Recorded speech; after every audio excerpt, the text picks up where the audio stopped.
ವಿಶೇಷವಾಗಿ ಸಂಜೆ ಕೂಟದಲ್ಲಿ ಭಾಗವಹಿಸುತ್ತಿರುವಂತಹ ಪ್ರತಿಯೊಬ್ಬರನ್ನು ಯೇಸು ಕ್ರಿಸ್ತನ ಅತಿ ಮಧುರ ನಾಮದಲ್ಲಿ ನಾನು ಸ್ವಾಗತಿಸುತ್ತೇನೆ. ಈ ಸಂಜೆಯಲ್ಲಿ ದೇವರು ನಿಮ್ಮನ್ನು ವ್ಯಕ್ತಿಗತವಾಗಿ ಹಾಗೂ ಕುಟುಂಬವಾಗಿ, ಒಂದು ವೇಳೆ ಯಾರಾದರೂ ಸಭೆಯಾಗಿ ಸೇರಿರುವುದಾದರೆ ದೇವರು ನಿಮ್ಮನ್ನು, ನಿಮ್ಮ ಸಭೆಯನ್ನು ಕೂಡ ಆಶೀರ್ವದಿಸಲೆಂಬುದಾಗಿ ನಾನು ಹಾರೈಸುವನಾಗಿದ್ದೇನೆ. ನಮಗೆ ಇರುವಂತಹ ಸ್ವಲ್ಪ ಸಮಯದಲ್ಲಿ ನಮ್ಮ ಅಧ್ಯಯನವನ್ನು ನಾವು ಮುಂದುವರಿಸೋಣ. So we will continue our studies within this short span of time. ನಾವು ಕಳೆದ ಸಂಚಿಕೆಯಲ್ಲಿ ನಾನು ಎಫೆಸದವರಿಗೆ ಬರೆದ ಪತ್ರ 2ನೇ ಅಧ್ಯಾಯದ 1ರಿಂದ 12ನೇ ವಚನಗಳ ತನಕ ನಾನು ನೋಡಿದ್ದೆವು. ಅದು ಮುಖ್ಯವಾದ ಆ ಒಂದು ಅಧ್ಯಾಯದ ಅಂಶಗಳು, ಕೆಲವು ವಾಕ್ಯಗಳು. ಆ ವಾಕ್ಯಗಳ ಬಗ್ಗೆ ನಾವು ಧ್ಯಾನ ಮಾಡಿದೆವು. ನಾನು ನಿಲ್ಲಿಸಿದಾಗ ಒಬ್ಬ ವಿಶ್ವಾಸಿಯ ಹಿಂದಿನ ಕಾಲದ 7 ಸ್ಥಿತಿಯ ಕುರಿತಾಗಿ ಅಥವಾ ಅವಸ್ಥೆ ಕುರಿತಾಗಿ ನಾನು ಹೇಳಿದೆ. ನೆನಪಿದೆ ಎಂಬುದಾಗಿ ನಾನು ನಂಬುತ್ತೇನೆ. ಸೊ ಇವತ್ತು ನಾವು ಈ ಒಂದು ಅಧ್ಯಯನವನ್ನು ಮುಂದುವರಿಸಿಕೊಳ್ಳುವಾಗ ಅಪೊಸ್ತಲನಾದ ಶ್ರೀ ಪೌಲನು ಎಫೆಸದ ವಿಶ್ವಾಸಿಗಳಿಗೆ 2000 ವರ್ಷಗಳ ಹಿಂದೆ, ಹೆಚ್ಚು ಕಡಿಮೆ 2025 ವರ್ಷಗಳ ಹಿಂದೆ, 2000 ವರ್ಷಗಳ ಹಿಂದೆ ಈ ಒಂದು ಪತ್ರವನ್ನು ಬರೆದಾಗ ಅವನು ಜೈಲಿನಲ್ಲಿ ಇದ್ದನು ಎಂಬುದನ್ನು ನಮಗೆ ಗೊತ್ತಾಗ್ತದೆ. ಅವನು ಸೆರೆಮನೆ ವಾಸ ಮಾಡಿಕೊಂಡಿದ್ದನು. ಕ್ರಿಸ್ತನ ನಿಮಿತ್ತವಾಗಿ, ಕ್ರಿಸ್ತನ ಸಾಕ್ಷಿ ನಿಮಿತ್ತವಾಗಿ, ಸಭೆಯ ನಿಮಿತ್ತವಾಗಿ, ಕ್ರಿಸ್ತನ ಶರೀರದ ನಿಮಿತ್ತವಾಗಿ. ಆ ಒಂದು ಸಮಯದಲ್ಲಿ ದೇವರು ಅವನಿಗೆ ಅನೇಕ ಗೂಢಾರ್ಥಗಳು ಸಭೆಯ ಕುರಿತಾಗಿ, ನಮ್ಮ ಕುರಿತಾಗಿ, ನಿಮ್ಮ ಕುರಿತಾಗಿ, ವಿಶ್ವಾಸಿಯ ಕುರಿತಾಗಿ, ಮುಂದನ ಯುಗಗಳಲ್ಲಿ ದೇವರು ಮಾಡಲಿಕ್ಕಿರುವಂತಹ ಆ ಒಂದು ಅಗಮ್ಯವಾದಂತ ಉದ್ದೇಶಗಳ ಕುರಿತಾಗಿ ಪೌಲನಿಗೆ ದೇವರು ಪ್ರಕಟಪಡಿಸಿದ ಕುರಿತಾಗಿ ನಾವು ಗಮನಿಸುತ್ತೇವೆ. ಈಗ ನಾನು ಕಳೆದ ಸಂಚಿಕೆಯಲ್ಲಿ ಕೂಡ ನಿಮಗೆ ಜ್ಞಾಪಕಪಡಿಸಿದ ಸಂಗತಿ, ಅಥವಾ ಕಳೆದ ಸಂಚಿಕೆಗಳಲ್ಲಿ ದೇವರ ಲೆಕ್ಕದಲ್ಲಿ, ದೇವರ ದೃಷ್ಟಿಯಲ್ಲಿ 3 ಪಂಗಡದವರು ಇದ್ದಾರೆ. There are 3 different divisions when God look upon this world. ಮೊದಲನೇದಾಗಿ, ದೇವರು ತನ್ನಗೋಸ್ಕರ ಆರಿಸಿ ಪ್ರತ್ಯೇಕಪಡಿಸಿಕೊಂಡ ಸ್ವಂತ ಜನರು ಎಂದು ಕರೆಯುವ ಇಸ್ರಾಯೇಲ್ಯರು. ಎರಡನೇದು, ಇಸ್ರಾಯೇಲ್ರಲ್ಲದೆ ಇರುವಂತ ಜನರಿಗೆಲ್ಲ ಮೊತ್ತವಾಗಿ ಒಟ್ಟಾಗಿ ದೇವರು ಕರೆಯುವಂಥದ್ದು ಅನ್ಯ ಜನರು. ಮೂರನೇದಾಗಿ, ದೇವರು ಒಂದು ಹೊಸ ಗುಂಪನ್ನ, ಹೊಸ ಪಂಗಡವನ್ನ, ಹೊಸ ಕುಟುಂಬವನ್ನ ಆರಿಸಿಕೊಂಡಿದ್ದಾರೆ. ಆ ಕುಟುಂಬಕ್ಕೆ ದೇವರು ಕರೆಯುವುದೇ ಸಭೆ. So these are the 3 very important divisions or people groups when God looks at this whole world. The first one is Israelites, the God's own chosen people. Second, the Gentiles, everyone who is not belongs to the Israelites, they are the Gentiles. And the third group is a new group which is selected or elected from all these 2 groups, and they are called the church. So ಈಗ ದೇವರು ಯಹೂದ್ಯರನ್ನು ಮತ್ತು ಅನ್ಯರು ಎಂಬ ಈ 2 ಗುಂಪುಗಳನ್ನ ಅಬ್ರಹಾಮನ ಕಾಲದಿಂದಲೂ ಈ ಜನರನ್ನ ದೇವರು ಪ್ರತ್ಯೇಕವಾಗಿ ಕರೀತಾ ಇರುವುದನ್ನು ನಾವು ಗಮನಿಸ್ತೇವೆ. ಹಳೆಯ ಒಡಂಬಡಿಕೆಯನ್ನು ಓದುವಾಗ 39 ಪುಸ್ತಕಗಳನ್ನು ನಾವು ಗಮನಿಸುವಾಗ ಅಥವಾ ಓದುವಾಗ ಈ 2 ಗುಂಪಿನವರ ಕುರಿತಾಗಿ ದೇವರು ಪದೇ ಪದೇ ಹೇಳುತ್ತಾರೆ. ತನ್ನ ಸ್ವಂತ ಜನರಾದ ಇಸ್ರಾಯೇಲ್ಯರು, ಇನ್ನು ಅನ್ಯ ಜನರಾದವರು. ಆದ್ರೆ ಇಸ್ರಾಯೇಲ್ಯರು ಎಂಬವರು ಅಬ್ರಹಾಮನ ಮೂಲಕವಾಗಿ ದೇವರು ಆರಿಸಿಕೊಂಡಂತ ಅಥವಾ ದೇವರು ಸಿದ್ಧಾಂತಪಡಿಸಿಕೊಂಡಂತ ಗುಂಪಿನವರು.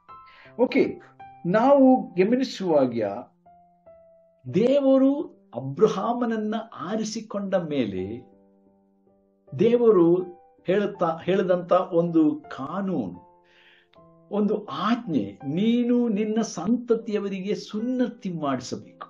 You should circumcise your male children. Of course ಅಬ್ರಹಾಮನಿಗೆ ಒಬ್ಬನೇ ಒಬ್ಬ ಮಗನು, ತನ್ನ ಹೆಂಡತಿಯಿಂದ ಹುಟ್ಟಿದ ಒಬ್ಬನೇ ಒಬ್ಬ ಮಗನಿದ್ದ ಇಸಾಕ, ನಮಗೆಲ್ಲರಿಗೂ ಗೊತ್ತಿದೆ. ಈ ಇಸಾಕನ ಮೂಲಕವಾಗಿ ಹುಟ್ಟುವವರನ್ನ, ಅವರ ತಲೆಮಾರನ್ನ ದೇವರು ಆಕಾಶದ ನಕ್ಷತ್ರಗಳ ಹಾಗೆ ಲೆಕ್ಕವಿಲ್ಲದಷ್ಟು ಜನರನ್ನಾಗಿ ಹೆಚ್ಚಿಸುವೆನು ಮತ್ತು ಸಮುದ್ರದ ಮರಳಿನಂತೆ ಎಣಿಕೆ ಮಾಡಲಾರದಷ್ಟು ಜನರನ್ನು ನಾನು ಹೆಚ್ಚಿಸುತ್ತೇನೆ. ಈ ರೀತಿಯಾಗೆಲ್ಲ ದೇವರು ವಾಗ್ದಾನ ಮಾಡುತ್ತಾನೆ. ಸೊ ನಾವು ಆದಿಕಾಂಡ 17ನೇ ಅಧ್ಯಾಯದಲ್ಲಿ ಓದುವಾಗ, ಆದಿಕಾಂಡ 17:11, when we read Genesis chapter 17 and verse 11, this promise and also this command was given to Abraham. Through your children, through your descendants, I will bless the whole world. So you must first come in this covenant with me.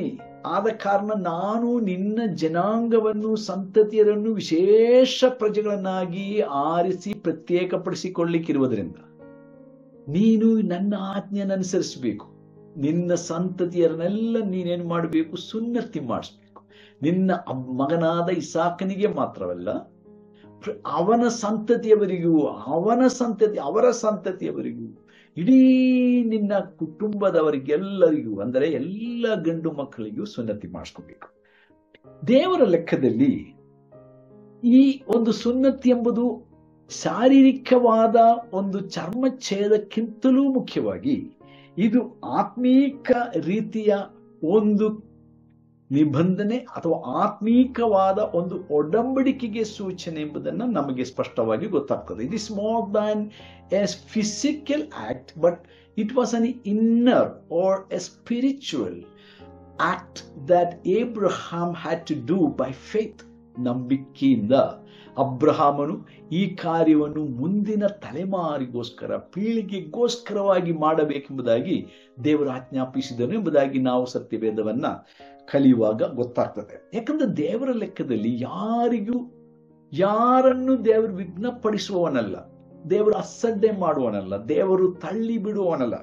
1 ಕೊರಿಂಥ ಪತ್ರ 10ನೇ ಅಧ್ಯಾಯದ 32ನೇ ವಚನವನ್ನು ಓದುವಾಗ, when we read 1 Corinthians chapter 10 verse 32, I think, yes, give no offense to Jews or to Greeks or to the church of God. ನೋಡಿ, ಅಲ್ಲಿ ದೇವರು ಪ್ರತ್ಯೇಕವಾಗಿ ಹೇಳುವಂತ ಒಂದು ಮಾತು ಗಮನಿಸಿರಿ. ಯಹೂದ್ಯರಿಗಾಗಲಿ, ಗ್ರೀಕರಿಗಾಗಲಿ, ದೇವರ ಸಭೆಗಾಗಲಿ ವಿಘ್ನವಾಗಬೇಡಿರಿ.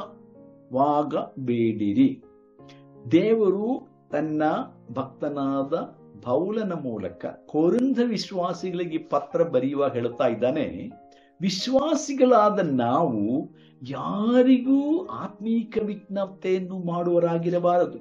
ಕಾರಣ ಸೃಷ್ಟಿಕರ್ತನಾದ ದೇವರು, ನಮ್ಮ ರಕ್ಷಕನಾದ ದೇವರ ಉದಯದ ಯೋಜನೆಯೂ ಕೂಡ ಅದಾಗಿರುವುದರಿಂದಲೇ ಈ ಸಂಗತಿಯನ್ನ, ಈ ಸತ್ಯವನ್ನ ಅಪೊಸ್ತಲನಾದ ಪೌಲನ ಮೂಲಕ ದೇವರು ಪ್ರಕಟಿಸಿರುವುದು.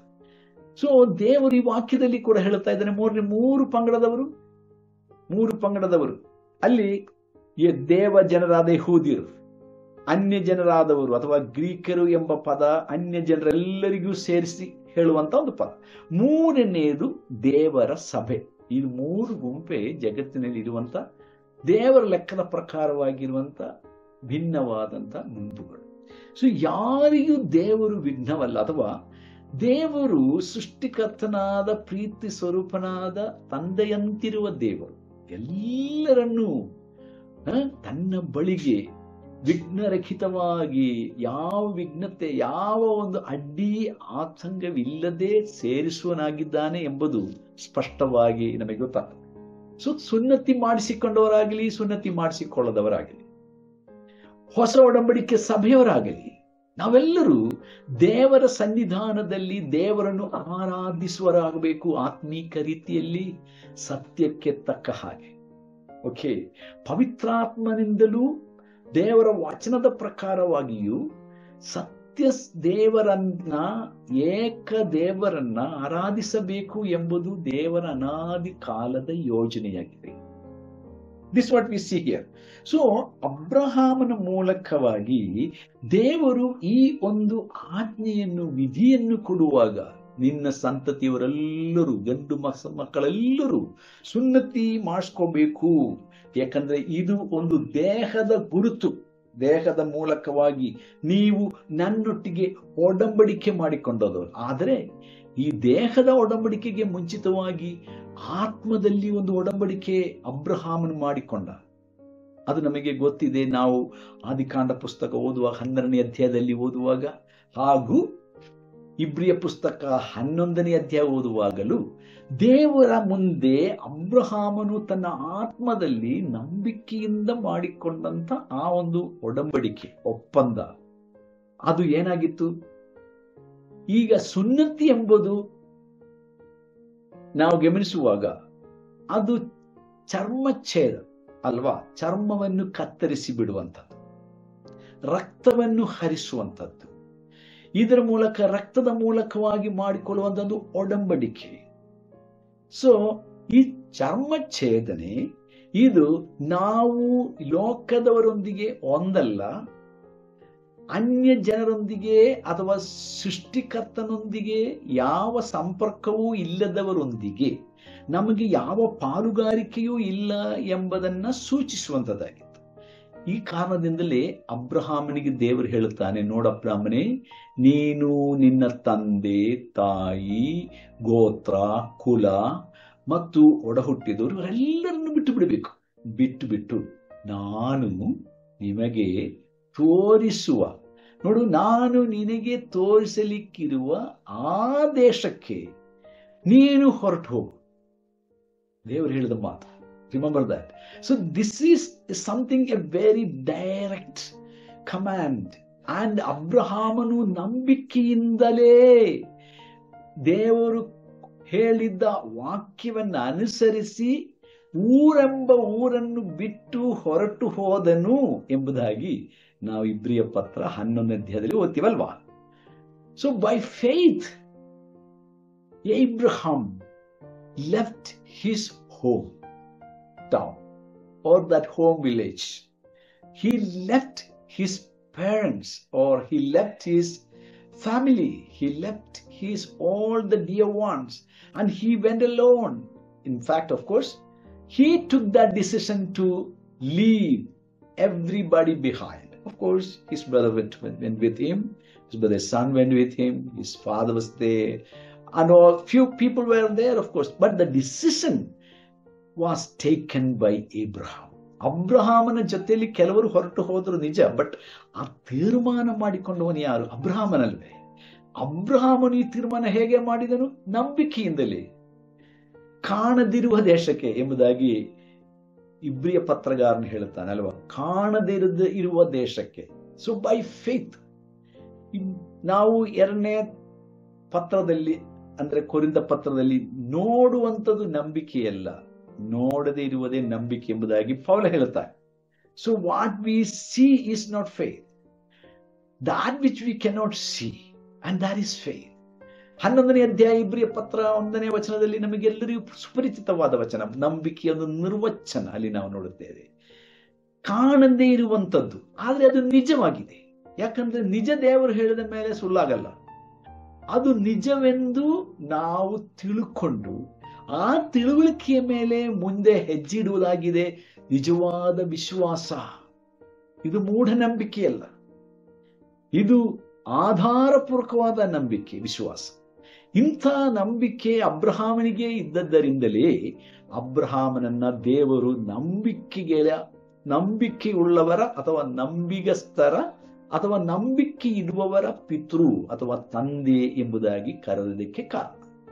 So this is why Abraham was called the father of faith, because he left everybody, everything, even his own birthplace, by faith to a place which has never seen by him. He never knew about that town or city or that place or that area on this globe. ಈ ಭೂಮಿಯ ಮೇಲಿನ ಆ ಒಂದು ಸ್ಥಳದ ಕುರಿತಾಗಿ ಯಾವ ಮಾಹಿತಿಯೂ ಅಬ್ರಹಾಮನಿಗಿರಲಿಲ್ಲ. Think about it. ಯೋಚನೆ ಮಾಡಿ ಅದ್ರ ಬಗ್ಗೆ. If suppose God tells me or you today to do this way, will you leave your parents, your wife, or your children, or your brothers, or your sisters, or your family members, and go with an empty hand to a city or to a place where you never knew about? ನಿಮಗೆ ತಿಳುವಳಿಕೆ ಇಲ್ಲದಂತ, ನಿಮಗೆ ಗೊತ್ತಿಲ್ಲದಿರುವಂತ, ನಿಮಗೆ address ಇಲ್ಲದಿರುವಂತ ಒಂದು ಸ್ಥಳಕ್ಕೆ ದೇವ ನಿಮ್ಮನ್ನು ಹೋಗುವಂತೆ ಕರೆದರೆ ಹೇಳಿದರೆ ಹೋಗ್ತೀರಾ? ಅಬ್ರಹಾಮನು ಹಾಗೆ ಮಾಡಿದ. ನಂಬಿಕೆಯಿಂದಲೇ ಅಬ್ರಹಾಮನು ಹೊರಟು ಹೋದನು. There is nothing more stronger than faith. ನಂಬಿಕೆಗಿಂತ ಬಲವಾದದ್ದು ಯಾವುದೂ ಇಲ್ಲ. ಹಲ್ಲೆಲೂಯಾ. ನಂಬಿಕೆ ಅಂದ್ರೆ ಯಾವ ನಂಬಿಕೆ? ನಂಬಿಗಸ್ತನಾದ ದೇವರ ಮೇಲಣ ನಂಬಿಕೆ, ಸುಳ್ಳಾಡದ ದೇವರ ವಾಗ್ದಾನದ ಮೇಲಣ ನಂಬಿಕೆ, ಕಣ್ಣಿಗೆ ಕಾಣದಿರುವ ಸತ್ಯ ದೇವರ ಮೇಲಣ ನಂಬಿಕೆ, ನಾವು ಮಾಡಲಿಕ್ಕೆ ಆಗದೇ ಇರುವ ದೇವರ ಮೇಲಣ ನಂಬಿಕೆ, ನಮ್ಮನ್ನು ಮಾಡಿದ ದೇವರ ಮೇಲಣ ನಂಬಿಕೆ, ಮಾತನಾಡಲಿಕ್ಕೆ ಸಾಮರ್ಥ್ಯವುಳ್ಳಂತ ದೇವರ ಮೇಲಣ ನಂಬಿಕೆ. ಈ ಪರಿಶುದ್ಧನಾದ ದೇವರ ಮೇಲಣ ನಂಬಿಕೆ ನಮ್ಮನ್ನು ಬಹುದೂರ ಕೊಂಡೊಯ್ಯುತ್ತೆ. ಬಹುದೂರ ಮಾತ್ರವಲ್ಲ, ಶಾಶ್ವತ ನಗರವಾದ ದೇವರು ನಮಗೆ ವಾಗ್ದಾನ ಮಾಡಿದಂತ, ಅಬ್ರಹಾಮನಿಗೆ ವಾಗ್ದಾನ ಮಾಡಿದ ಕನಾನ್ ದೇಶ, ಆದ್ರೆ ನಮಗೆ ದೇವರು ವಾಗ್ದಾನ ಮಾಡಿರುವಂತ ಪರಲೋಕ, ಅಲ್ಲಿ ಮುಟ್ಟುವ ತನಕ ಮಾತ್ರ ಅಲ್ಲ, ಮುಟ್ಟಿದ್ದ ನಂತರವೂ ಕೂಡ ಕೊನೆಯಿಲ್ಲದ ಜೀವನದಲ್ಲಿ ನಮ್ಮನ್ನು ನಡೆಸುವಾತನೇ ಕೊನೆಯಿಲ್ಲದ ದೇವರು. ಹಲ್ಲೆಲೂಯಾ. ಈ ದೇವರನ್ನು ನಂಬಿದ ನಾವೆಷ್ಟು ಧನ್ಯರು ಅಲ್ಲವೇ? ನಾವೆಷ್ಟು ಭಾಗ್ಯವಂತರಲ್ಲವೇ? ಈ ಕಾರಣದಿಂದಲೇ ಪೌಲನು ಈ ಪತ್ರದ ಮೂಲಕವಾಗಿ ಈ ಆತ್ಮೀಕ ಸತ್ಯಾರ್ಥಗಳೆಲ್ಲವನ್ನ ಆತನು ಬಿಚ್ಚಿಬಿಟ್ಟು ಆ ವಿಶ್ವಾಸಿಗಳಿಗೆ ಉತ್ತೇಜನ ಪಡಿಸ್ತಾ ಇದ್ದದಕ್ಕೆ ಕಾರಣ. ಸರಿ, ಈಗ ಮುಂದಕ್ಕೆ ನಾವು ಗಮನಿಸುವಾಗ ಈ ಪತ್ರದಲ್ಲಿ ಪೌಲನು ಎಫೆಸ ಪತ್ರ 2ನೇ ಅಧ್ಯಾಯದ 11ನೇ ವಚನದಲ್ಲಿ ಹೇಳ್ತಾನೆ, ನೀವು ಜನ್ಮ ಅವನ ಈ ವಿಷಯ ಎಲ್ಲ ನಾವು ಕಳೆದ ವಾರದಲ್ಲಿ ನಾವು ಗಮನಿಸಿದ್ದೆವು. ಅಂದ್ರೆ ಅನೇಕ ವಿಷಯಗಳು ಪೌಲನು ಅಲ್ಲಿ ಹೇಳಿದ್ದನ್ನ, 7 ಕಾರ್ಯಗಳು ನಾವು ರಕ್ಷಣೆಗೆ ಬರುವುದಕ್ಕೆ ಮುಂಚೆ, ದೇವರ ಅನ್ಯೋನ್ಯತೆಗೆ ಬರುವುದಕ್ಕೆ ಮುಂಚೆ ನಮ್ಮ ಸ್ಥಿತಿಗತಿ ಹೇಗಿತ್ತು ಎಂಬುದಾಗಿ. ಈಗ 13ನೇ ವಾಕ್ಯದಿಂದ ನಾವು ಕೆಳಗೆ ಓದುವಾಗ, ಕ್ರಿಸ್ತನ ಮೂಲಕ ನಮಗೆ ಉಭಯರ ಐಕ್ಯಮತ್ಯ ಉಂಟು, ಉಭಯರ ಐಕ್ಯತೆ ಉಂಟು ಅಥವಾ ಏಕತೆ ಉಂಟು ಎಂಬುದಾಗಿ ಪೌಲನು ಹೇಳುತ್ತಾನೆ. ಎಫೆಸ 2:13ನೇ ವಚನ ನೋಡ್ರಿ. ಈಗಲಾದರೂ ಮೊದಲು ದೂರವಾಗಿದ್ದ ನೀವು ಕ್ರಿಸ್ತ ಯೇಸುವನ್ನು ಸೇರಿದವರಾಗಿದ್ದು ಆತನ ರಕ್ತದ ಮೂಲಕ ಸಮೀಪಸ್ಥರಾದಿರಿ. ಸೊ ದೂರದಲ್ಲಿದ್ದಂತ ನಮಗೆ ಈಗ ನಿಕಟತನ. This is so wonderful. ನಾನು ಮೊನ್ನೆ ಹೇಳಿದೆ ನಿಮಗೆ, ಇಸ್ರಾಯೇಲ್ಯರ ಆರಾಧನಾ ಮಂದಿರಕ್ಕೆ ಅನ್ಯ ಜನರಿಗೆ ಪ್ರವೇಶನ ಇರಲಿಲ್ಲ. ಅಲ್ಲಿ ಆ ಸುತ್ತಲಿದ್ದ ಗೋಡೆಯ 6 ಅಡಿ ಎತ್ತರದ ಗೋಡೆ, ಆ ಗೋಡೆಯ ಮೇಲೆ ಬರಹ ಇತ್ತು. ರೋಮರಿಗೆ, ಗ್ರೀಕರಿಗೆ ಮತ್ತು ಅನ್ಯ ಜನರಿಗೆ ಅರ್ಥವಾಗುವುದಕ್ಕೋಸ್ಕರವಾಗಿ 3 ಭಾಷೆಗಳಲ್ಲಿ ಬರಹ ಇತ್ತು. ಪ್ರವೇಶನವಿಲ್ಲ, ಯಹೂದ್ಯರಿಗೆ ಮಾತ್ರ ಪ್ರವೇಶನ ಇತ್ತು. ಆದರೆ ಆ ಒಂದು ಅಡ್ಡಗೋಡೆಯ ಹೊರಗಡೆ ಮಾತ್ರ ಅವರು ನಿಂತು ಅನ್ಯ ಜನರು ಯೆಹೋವನನ್ನು ಸೇವಿಸಬೇಕಾಗಿತ್ತು ಅಥವಾ ಯೆಹೋವನ ದರ್ಶನಕ್ಕಾಗಿ ಬರಬಹುದಾಗಿತ್ತು. ಅಂದ್ರೆ ಅವರೇನು ನೇರವಾಗಿ ನಿಟ್ಟವಾಗಿ ದೇವರ ದರ್ಶನ ಪಡೆಯುತ್ತಿರ್ಲಿಲ್ಲ. ಆದ್ರೆ ದೇವರ ಸಾನ್ನಿಧ್ಯದ ಆ ಹೊಗೆ ಅಥವಾ ದೇವರ ಸಾನ್ನಿಧ್ಯದ ಆ ಮಿಂಚು, ಅದು ಒಂದು ದೇವರ ಸಾನ್ನಿಧ್ಯ, ದೇವರು ಮಾತನಾಡುವಂತ ಸ್ವರ ಒಂದು ವೇಳೆ ಅವರಿಗೆ ಹೊರಗಿನಿಂದ ಕಾಣಿಸಿಕೊಳ್ಳಬಹುದಾಗಿತ್ತು, ಅದ ಕೇಳಿಸಿಕೊಳ್ಳಬಹುದಾಗಿತ್ತು, ಹೊರತು ಅವರಿಗೆ ಒಳಗಡೆ ಪ್ರವೇಶ ಇರಲಿಲ್ಲ. ಅದು ಇಸ್ರಾಯೇಲರಿಗೆ ಮಾತ್ರ ಇತ್ತು ನೋಡ್ರಿ. ಈಗ ದೇವರಲ್ಲಿ ಪೌಲನಲ್ಲಿ ಹೇಳುತ್ತಾ ಇದ್ದಾನೆ, ಈಗಲಾದರೂ ನಾವು ಸಮೀಪಸ್ಥರಾಗಿದ್ದೇವೆ, ಅನ್ಯ ಜನರಾದ ನಾವು ಸಮೀಪಸ್ಥರಾಗಿದ್ದೇವೆ. ದೇವರ ಸ್ವಂತ ಜನರೊಟ್ಟಿಗೆ ಇವತ್ತು ಒಂದಾಗಿದ್ದೇವೆ. ಇದು ಯೇಸು ಕ್ರಿಸ್ತನ ರಕ್ತದ ಮೂಲಕ. ಇದು ಬಹಳ ಮುಖ್ಯವಾದ ಸಂಗತಿ. ಇದು ಸುವಾರ್ತೆ. ಯೇಸುವಿನ ರಕ್ತದ ಬಗ್ಗೆ ಸಾರದೆ ಇದ್ದರೆ ಅದು ಸುವಾರ್ತೆ ಅಲ್ಲ, ಹೇಳದಿದ್ದರೆ ಸುವಾರ್ತೆ ಅಲ್ಲ. ಇವತ್ತು ಅನೇಕರು ಸುವಾರ್ತಿಕರು ಅಂತ ಹೇಳುವರಿದ್ದಾರೆ, ಆದ್ರೆ ಯೇಸುವಿನ ರಕ್ತದ ಬಗ್ಗೆ ಹೇಳದೆ, ಯೇಸುವಿನ ರಕ್ತದ ಮಹಿಮೆಯನ್ನು ಸ್ತುತಿಸದೆ, ಹೊಗಳದೆ ಸುವಾರ್ತೆ ಹೇಳುವ ಅನೇಕರಿದ್ದಾರೆ. ಇದು ನಿಜವಾಗ್ಲೂ ಸುವಾರ್ತೆ ಅಲ್ಲ, ಒಳ್ಳೆ ಸಮಾಚಾರವಲ್ಲ. ಯೇಸುವಿನ ರಕ್ತವಿಲ್ಲದಿದ್ದರೆ ನಮಗೆ ದೇವರ ಸಮೀಪಕ್ಕೆ ಬರಲಿಕ್ಕೆ ಸಾಧ್ಯವೇ ಇಲ್ಲ. ದೇವ ಜನರೊಟ್ಟಿಗೆ, ಇಸ್ರಾಯೇಲರಾಗಲಿ ಅನ್ಯ ನಂಬಿಕೆಯಿಂದ ಬಂದ ದೇವರ ಜನರಾಗಲಿ, ಅವರೊಟ್ಟಿಗೆ ನಮಗೆ ಯಾವ ಪಾಲುಗಾರಿಕೆಯೂ ಇಲ್ಲ. ಇದಕ್ಕೆಲ್ಲ ಕಾರಣ ಯೇಸು ಕ್ರಿಸ್ತನ ರಕ್ತವಾಗಿದೆ, ಆತನ ಶಿಲುಬೆಯಾಗಿದೆ. ಶಿಲುಬೆಯ ಗುರುತು ನಿಮಗೆ ಗೊತ್ತಲ್ಲ? 4 ದಿಶೆಗಳಿಗೂ ನಮಗೆ ಆ ಒಂದು ಶಿಲುಬೆಯ ಆ ಒಂದು ಕಂಬ ನಮಗೆ ಸೂಚಿಸುವಂಥದ್ದೇನಾಗಿದೆ? ಉತ್ತರ, ದಕ್ಷಿಣ, ಪಶ್ಚಿಮ, ಪೂರ್ವ ಎಲ್ಲ ಕಡೆಯಲ್ಲಿಯೂ ಇರುವ ಮಾನವರಿಗೆ ಶಿಲುಬೆಯ ಮೂಲಕವಾಗಿ ದೇವರ ಸಂಸರ್ಗ ಮಾಡುವುದಕ್ಕೆ ಸಾಧ್ಯ ಮತ್ತು ದೇವ ಜನರ ಅನ್ಯೋನ್ಯತೆಯನ್ನು ಮಾಡಿಕೊಳ್ಳುವುದಕ್ಕೆ ಸಾಧ್ಯ ಎಂಬುದಲ್ಲವೇ. ಸೊ ಮೈನಸ್ ಅಲ್ಲ, ಪ್ಲಸ್ ಆಗಿದೆ. ಅಥವಾ ನಮ್ಮ ಜೀವನದಲ್ಲಿ ಪಾಪಕ್ಕೆ ಮೈನಸ್ ಆಗಿ ದೇವರಲ್ಲಿ ನಾವೆಲ್ಲರೂ ಒಂದಾಗುವಂಥದ್ದು, ಪ್ಲಸ್ ಆಗುವಂಥದ್ದು, ದೇವರಲ್ಲಿ ನಾವು ಜೋಡಣೆ ಆಗುವಂಥದ್ದು, ಇದು ಶಿಲುಬೆಯ ಕೆಲಸವಾಗಿದೆ. ಈ ಶಿಲುಬೆಯ ಮಾತು ಇದು ಬಲವಾಗಿದೆ, ಇದು ದೇವರ ಬಲವಾಗಿದೆ ಅಂತ ರೋಮ 1:16 ಪೌಲ ಹೇಳ್ತಾನಲ್ವಾ? It is the power of God because through the cross and through the message of the cross we have salvation, we have forgiveness of sin, we have cleansing of our soul, spirit. ನಮ್ಮ ಆತ್ಮ ಪ್ರಾಣ ಶುದ್ಧಿಯಾಗುವುದಕ್ಕೆ ಯೇಸು ಸ್ವಾಮಿ ಶಿಲುಬೆಯಲ್ಲಿ ಸುರಿಸಿದ ರಕ್ತದ ಮೂಲಕ ನಮಗೆ ವಿಮೋಚನೆ ಇರುವುದರಿಂದ ಇದು ನಂಬುವವರಿಗೆ ಅದು ದೇವರ ಶಕ್ತಿಯಾಗಿದೆ. ಅಲ್ಲದವರಿಗೆ ಇದು ಹುಚ್ಚು ಮಾತು, ಇದು ಮೂರ್ಖತನದ ಮಾತು. ಯಾಕೆ? ಅವರಿಗೆ ನಂಬಿಕೆ ಇಲ್ಲ. ಆದ್ರೆ ನಾನು ಮತ್ತು ನೀವು ಈ ಶಿಲುಬೆಯ ಮಾತಿನಲ್ಲಿ ನಂಬಿದ್ದರಿಂದ, ಈ ಶಿಲುಬೆಯ ಸಂದೇಶವನ್ನ ಅದು ಸ್ವೀಕಾರ ಮಾಡಿದ್ದರಿಂದ, ನಂಬಿಕೆಯಿಂದ ದೇವರ ಮಕ್ಕಳಾಗುವ ಅಧಿಕಾರ ದೇವರು ನಮಗೆ ಕೊಟ್ಟಿದ್ದಾನೆ. ದೇವರ ಮಕ್ಕಳು ಎಂಬ ಅಧಿಕಾರ ಮಾತ್ರವಲ್ಲ, ಆ ಬಲವು ಕೂಡ ದೇವರು ನಮಗೆ ಕೊಟ್ಟಿದ್ದಾನೆ, ಸುವಾರ್ತೆಯ ಬಲ. ಹಲ್ಲೆಲೂಯಾ. ಸೊ ಇಲ್ಲಿ ಇದು ನಾವು ಗಮನಿಸುತ್ತೇವೆ, ಅನ್ಯರು ದೂರವಾಗಿದ್ದರೂ ಕೂಡ ಯೇಸು ಕ್ರಿಸ್ತನ ರಕ್ತದ ಶಿಲುಬೆಯ ಮೂಲಕ ಅನ್ಯರಾಗಿದ್ದ ನಾವು ಯಹೂದ್ಯರೊಂದಿಗೆ ಒಂದಾಗಿದ್ದಷ್ಟೇ ಅಲ್ಲದೆ ನಾವಿವತ್ತು ಕ್ರಿಸ್ತನೊಂದಿಗೆಯೂ ನಾವು ಒಂದಾಗಿದ್ದೇವೆ, ತಂದೆಯಾದ ದೇವರೊಟ್ಟಿಗೆ ನಾವು ಒಂದಾಗಿದ್ದೇವೆ. ನಮ್ಮನ್ನು ಈ ರೀತಿಯಾಗಿ, ನಿಮ್ಮನ್ನು ಈ ರೀತಿಯಾಗಿ ಒಂದು ಮಾಡಿದಾತನಾದ ದೇವರು, ಆತನ ಮೂಲಕ ನಮಗೆ ಸಮಾಧಾನವನ್ನು ಕರ್ತನು ಉಂಟು ಮಾಡಿದ್ದಾನೆ. 2ನೇ ಅಧ್ಯಾಯದ 14ನೇ ವಚನ ನೋಡ್ರಿ, chapter 2 and verse 14. For in he himself is our peace. ಸಮಾಧಾನ. ನಿಮ್ಮನ್ನು ನಮ್ಮನ್ನು ಒಂದು ಮಾಡಿದವನಾದ ಆತನೇ ನಿಮಗೆ ಸಮಾಧಾನ ಕರ್ತೃವಾಗಿದ್ದಾನೆ. ಆತನು ತನ್ನ ಶರೀರವನ್ನು ಸಮರ್ಪಿಸಿದರಲ್ಲಿ ವಿಧಿರೂಪವಾದ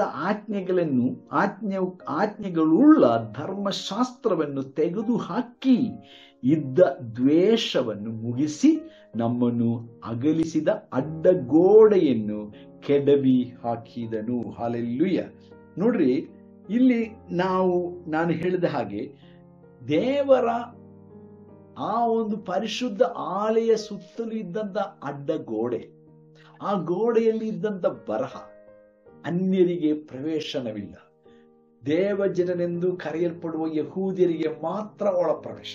ಆದರೆ ಆ ಗೋಡೆಯನ್ನು ದೇವರು ಯೇಸು ಕ್ರಿಸ್ತನನ್ನು ಕಳುಹಿಸುವ ಮೂಲಕ, ಶಿಲುಬೆಯಲ್ಲಿ ಸ್ವಾಮಿ ಸಾಯುವುದರ ಮೂಲಕ, ಯೇಸು ಸ್ವಾಮಿ ತನ್ನ ರಕ್ತವನ್ನು ಸುರಿಸುವುದರ ಮೂಲಕ, ಪರಿಶುದ್ಧವಾದ ತನ್ನ ಸ್ವಂತ ರಕ್ತದ ಮೂಲಕ ನಮಗೆ ಒಂದು ಹೊಸ ಒಡಂಬಡಿಕೆಯನ್ನು ಮಾಡಿಕೊಳ್ಳುವುದರ ಮೂಲಕ ನಮ್ಮ ಹೃದಯದ ಪಾಪದ ಚರ್ಮವನ್ನ ಅಥವಾ ಪಾಪದ ಅಡ್ಡಗೋಡೆಯನ್ನ, ಚರ್ಮವು ಅಡ್ಡಗೋಡೆಯಂತೆ ಇತ್ತು, ಇದನ್ನು ಶರೀರದಲ್ಲಿ ದೇವರೊಟ್ಟಿಗೆ ಸಂಸರ್ಗ ಬಳಸಿಕೊಳ್ಳಿಕ್ಕೆ ಆಗದಂತ ಒಂದು ಸಂಗತಿ ಆಗಿದ್ದರಿಂದಲೇ ಅಬ್ರಹಾಮನಿಗೆ ದೇವರು ಹೇಳ್ತಾನೆ, ನಿನ್ನ ಸಂತತಿಯವರೆಲ್ಲರಿಗೂ, ಗಂಡು ಮಕ್ಕಳೆಲ್ಲರನ್ನೂ ನೀನು ಸುನ್ನತಿ ಮಾಡಿಸ್ಕೋಬೇಕು. ಆ ರೀತಿಯಾಗಿ ಅಬ್ರಹಾಮನು ಮಾಡಿದ್ರು.